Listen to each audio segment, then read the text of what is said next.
In this video, I'm going to show you another cool feature of Photoshop, and this feature allows you to try to match a font that you would see in an image. This is really great if you're working and you see a font that you really like but you don't know which it is, or maybe you see you're walking down the city and you see some typography and you want to take a picture of it and try to figure out what font it is. Photoshop can help do that. Now, this isn't 100% perfect. It doesn't have every font in every database, but it will try to match it up and you can get pretty close. So here we have this sign, and if you go to the top and you click on type, and then you go down to match font, and then you select that, it's going to bring up this dialog box, and it basically says just scale the crop marks to a piece of the word that you want to try to find that font for. So we're going to use this like any of our transform tools. We're just going to pull these handles, and we'll get down on this selection here. And after a couple of minutes, it's going to populate some fonts over in this dialog box. So let's move this back over here, and you can see all of the different fonts. So here are ones that you can get from Typekit, or it'll try to figure out the fonts and tell you what it is. So if we look through this list, you can see Dry Cowboy Regular. Looks like it could be pretty close. The Chalups Medium also looks like it could also be that font there too. So we could select any of these, we could pick them all and download them straight to Creative Cloud. So let's just pick on, say, the Chalups. It says it's going to sync Typekit from Chalups Medium,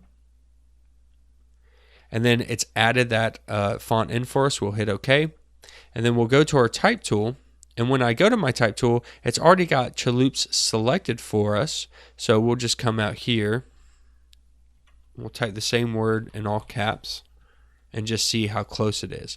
That's a little big, so let's bring that down some. Okay, so that one it had the same kind of style, the way that it's kind of handwritten, but you can see the O looks a little different. The H is different. It has these points coming off, and the G has this here. So you'll have to experiment and try to find the font, or at least try to get close to it, and then create your own design from that font.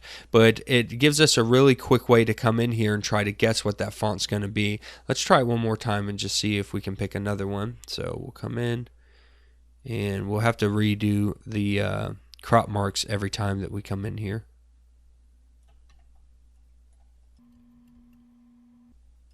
Then just give that a minute. Okay, so let's try the Dry Cowboy Regular. We'll sync that one from Typekit. And whenever I synced it, you can see that it automatically updated the text layer. So we had the text layer selected already, and it went ahead and synced that in. Now this definitely doesn't look right. This one's not even kind of close. So let's try to select another one here. So these are ones that are already installed actually. So Franklin Gothic Medium I have on my computer. There is the Chalups. That one's not too bad. Let's try one more here. Maybe the Stenciletta and see how that looks. Okay, so you can see that you have to maybe play around with it. You're not going to get exact. This might be a harder font. This could have actually been hand painted.